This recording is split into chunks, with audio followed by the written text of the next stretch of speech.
Once again, welcome back to the program. ਅੱਜ ਦੇ segment ਵਿੱਚ ਆਓ ਤੁਹਾਡੀ ਮੁਲਾਕਾਤ ਕਰਵਾਉਂਦੇ ਹਾਂ ਬ੍ਰੈਂਡਨ ਗੇਬਰੀਅਲ ਨਾਲ। ਇਹ ਕੈਨੂ ਟ੍ਰਿਪ ਤੇ ਜਾ ਰਹੇ ਨੇ ਫੋਰਟ ਲੈਂਗਲੀ ਤੋਂ ਅਲਾਸਕਾ। ਕੀ ਇਹਨਾਂ ਦਾ ਮਕਸਦ ਹੈ, ਆਓ ਇਸ ਬਾਰੇ ਜਾਣਕਾਰੀ ਲੈਂਦੇ ਹਾਂ ਆਏ ਹੋਏ ਸਾਡੇ ਮਹਿਮਾਨ ਬ੍ਰੈਂਡਨ ਤੋਂ।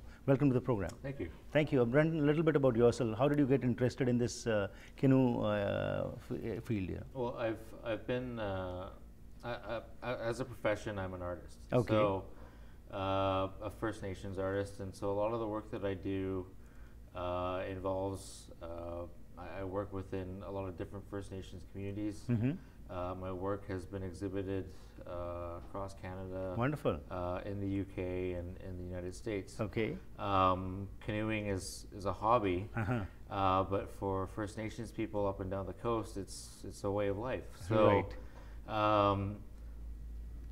I was on a canoe journey with some friends back in 2012, Right. And the idea sort of came about like we were discussing taking a canoe journey to Alaska from Fort Langley. Right.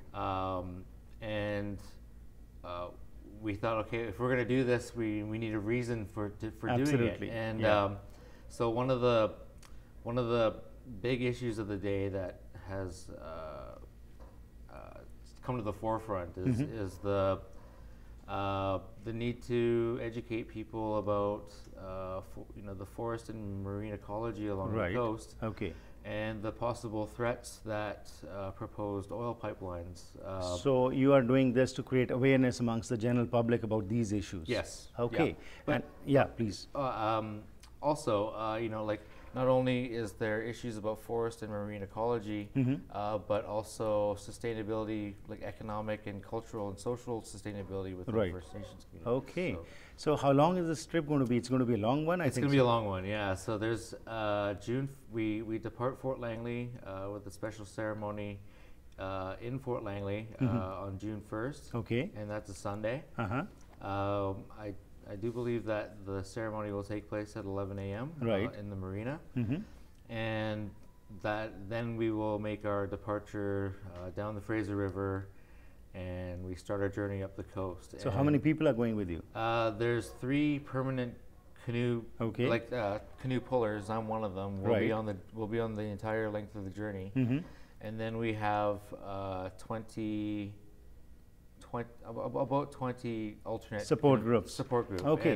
And how long is this trip going to be? It's June 1st you start, and when do you reach? August 30th.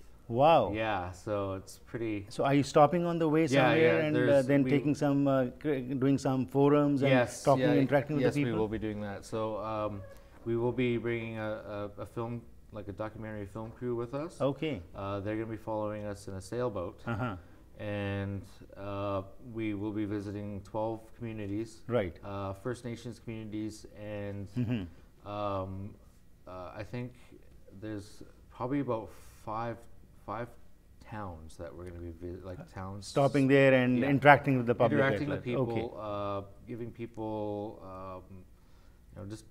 just educating people about the importance of. So, Brandon, generally, when we talk about the First Nations, the general impression amongst the public is about the First Nations is something different. What do you feel? What are the major challenges as an artist you feel that the First Nations are facing, and how those impressions can be brought forward in a right perspective to the common masses? Well, one of the things that I do, I also guest lecture at our esteemed universities here in the Lower Mainland. Okay.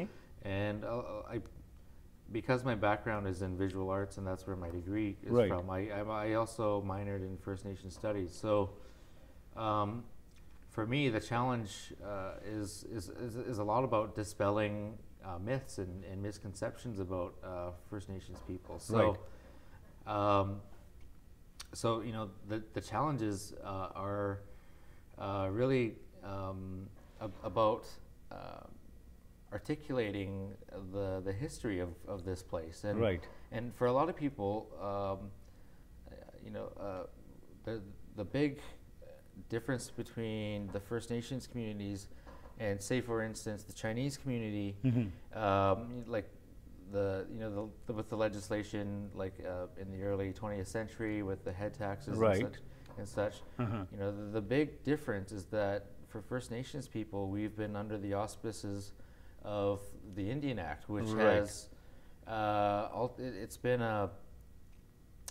it's a sustained legal document that is sort of holding our people back, so to speak. Okay, so do you feel segregated by this act? Yes. Yeah, it's a segregated act. That's what that was its intent when it was created. Right. Now, but times have changed. But still, the benefits and the advantages which you get because of this act. Do you feel that this needs to continue, or it needs to be scrapped and you need to be in the mainstream? I think the benefits and I think the benefit. I don't think there's a Citizen Plus issue with the act. Right.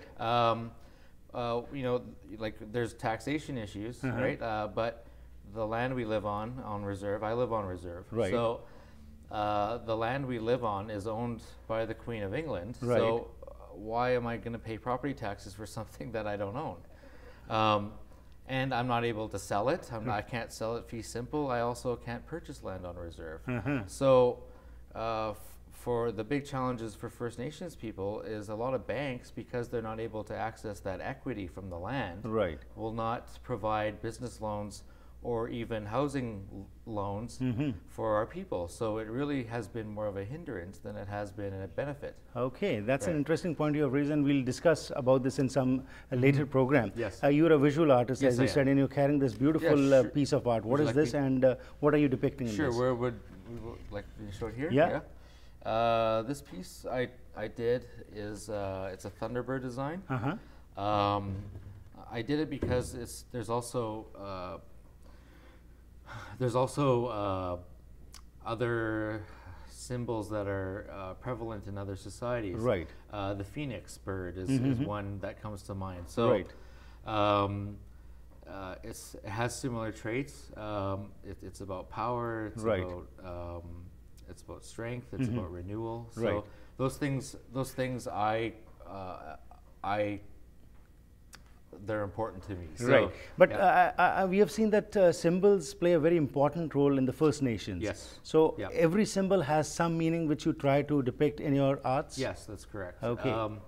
So you know, like I look at it, I compare it to a Scottish tartan. Right. So like each, you know, like in Scottish cultures, the tartans display a clan where they come from. So art making along the coast of British Columbia is very akin to that. Right. I'm Coast Salish, so there's a history and tradition in art making that is very unique to this place. Right.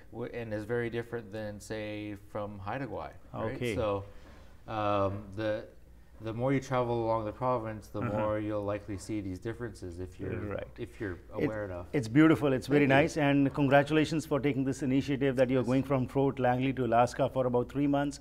We wish you best of luck, and thank you for coming over. Thank you very much. Thank you for having me. So ਅੱਜ ਜੋ ਅਸੀਂ ਗੱਲਬਾਤ ਕੀਤੀ ਹੈਗੀ ਹੈ, ਸਾਡੇ ਨਾਲ Brandon ਨੇ ਸਾਨੂੰ ਦੱਸਿਆ ਕਿ ਫਰਸਟ ਨੇਸ਼ਨਸ ਵੱਲੋਂ ਜਿਸ ਨੂੰ ਇਹ ਰਿਪਰੈਜ਼ੈਂਟ ਕਰਦੇ ਨੇ, ਇਹ ਫੋਰਟ ਲੈਂਗਲੀ ਤੋਂ 1 ਜੂਨ ਨੂੰ ਕੈਨੂ ਟ੍ਰਿਪ ਤੇ ਜਾ ਰਹੇ ਨੇ ਅਲਾਸਕਾ, ਅਤੇ ਅਗਸਤ ਦੇ ਮਹੀਨੇ ਵਿੱਚ ਖਤਮ ਹੋਏਗਾ। ਇਹਨਾਂ ਨੇ ਗੱਲਾਂ ਬਾਤਾਂ ਕੀਤੀਆਂ ਨੇ ਕਿ ਜਿਹੜੇ ਸਾਡੇ ਸਮਾਜ ਦੇ ਵਿੱਚ, ਯਾਨੀ ਕਿ ਇਹਨਾਂ ਦੇ ਸਮਾਜ ਦੇ ਵਿੱਚ ਜਿਸ ਤਰੀਕੇ ਨਾਲ ਇਹ ਰਹਿ ਰਹੇ ਨੇ, ਇਹਨਾਂ ਦਾ ਇੱਕ ਵੱਖਰਾ ਹੀ ਐਕਟ ਹੈ ਜਿਸ ਤੋਂ ਕਿ ਸੰਤੁਸ਼ਟ ਨਹੀਂ ਹਨ। ਇਹ ਸਮਝਦੇ ਨੇ ਕਿ ਇੱਕ ਤਰ੍ਹਾਂ ਦਾ ਸਾਨੂੰ ਰੋਕ ਦਿੰਦਾ ਹੈ, ਅੱਗੇ ਪ੍ਰਫੁੱਲਤ ਨਹੀਂ ਹੋਣ ਦਿੰਦਾ। ਬਹੁਤ ਸਾਰੇ ਚੈਲੰਜਸ ਨੇ, ਪਰ ਨਾਲ ਹੀ ਇੱਕ ਵਿਜ਼ੂਅਲ ਆਰਟਿਸਟ ਵੀ ਨੇ, ਤੇ ਇਹਨਾਂ ਦਾ ਕਹਿਣਾ ਹੈਗਾ ਕਿ ਅਸੀਂ ਸਿੰਬਲਸ ਦੇ ਰਾਹੀਂ ਵੱਖਰੀ ਵੱਖਰੀ ਚੀਜ਼ਾਂ ਨੂੰ ਡਿਨੋਟ ਜਿਹੜਾ ਹੈਗਾ ਅੱਗੇ ਲੈ ਕੇ ਆਉਂਦੇ ਹਾਂ, ਕਰਦੇ ਹਾਂ, ਤਾਂ ਕਿ ਉਸ ਵਿੱਚੋਂ ਅਸੀਂ ਆਪਣੀ ਜਿਹੜੀ ਸੋਚ ਹੈ ਉਸ ਨੂੰ ਲੋਕਾਂ ਤੱਕ ਪਹੁੰਚਾ ਸਕੀਏ। ਤੇ ਇਸ ਕੈਨੂ ਟ੍ਰਿਪ ਦਾ ਮੁੱਖ ਮਕਸਦ ਹੈਗਾ ਲੋਕਾਂ ਵਿੱਚ ਅਵੇਅਰਨੈਸ ਕ੍ਰੀਏਟ ਕਰਨ ਦਾ, ਕਿ ਜਿਸ ਤਰੀਕੇ ਨਾਲ ਮਰੀਨ ਲਾਈਫ ਜੋ ਹੈ, ਫੋਰੈਸਟਰੀ ਜੋ ਹੈ, ਤੇ ਨਾਲ ਜਿਸ ਤਰੀਕੇ ਨਾਲ ਆਇਲ ਪਾਈਪਲਾਈਨਸ ਦੀ ਗੱਲਾਂ ਚੱਲ ਰਹੀਆਂ ਨੇ, ਉਸ ਪ੍ਰਤੀ ਲੋਕ ਸੁਹਿਰਦ ਹੋਣ।